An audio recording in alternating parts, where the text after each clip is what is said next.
patapos na po ngayong unang bahagi ng 2026 ang ating first ever in Pasig history na flood control, ang tawag dito, flood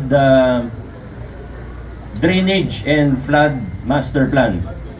Drainage and flood control master plan ng ating lokal na pamahalaan. Na isa sa publiko po natin ito, papakita po natin sa lahat. At nandito po yung mga short-term, medium-term, and long-term solutions. Kaya po matagal gawin tong master plan na ito dahil bukod sa simpleng pagpaplano, talagang in-evaluate lahat ng mga current na drainage, pumping station, revetment wall at iba pa. At nagsukat din po tayo.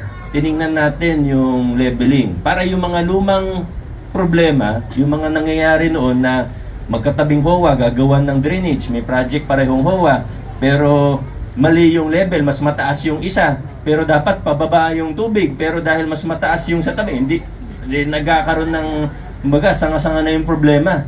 Imbis na solusyon ang ginagawa ng LGU, minsan, solusyon para sa isang HOA, nagiging problema ng katabing HOA. Ayaw na natin ng ganun. Gusto na natin na maayos, naka-master plan, pangkabuuan na ang tinitingnan natin ngayon. So, nasa siguro more than 80%, 90% na po complete ang master plan na ito. Pero syempre, habang inaantay po natin yung master plan, hindi naman pwede natitigil tayo dahil may mga problema na kailangan nating solusyonan. So, gaya po nang nabanggit ko nung nakaraang nag-inaugurate tayo ng mga drainage, ito naman po yung isa sa bahagi ng mga solusyon natin. Isang bahagi lamang po,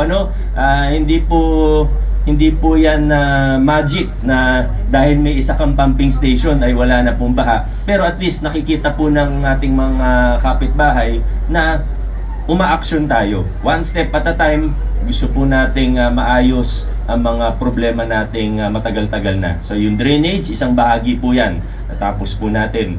Yung pumping station, isang parte din po ng solusyon natin.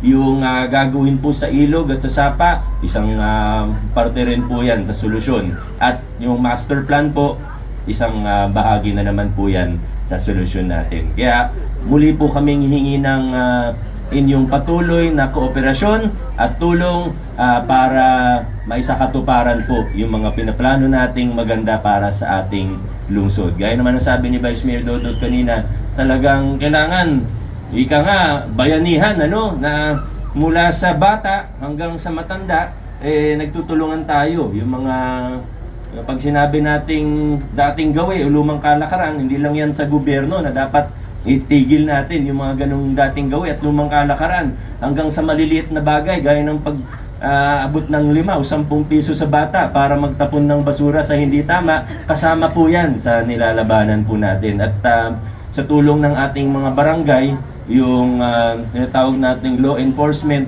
pati paghuli ng mga hindi gumagawa ng tama, nagtatapon sa maling oras, sa maling lugar, malaki na rin yung mga improvement natin dito. At ayan ang tututukan natin sa darating na mga taon.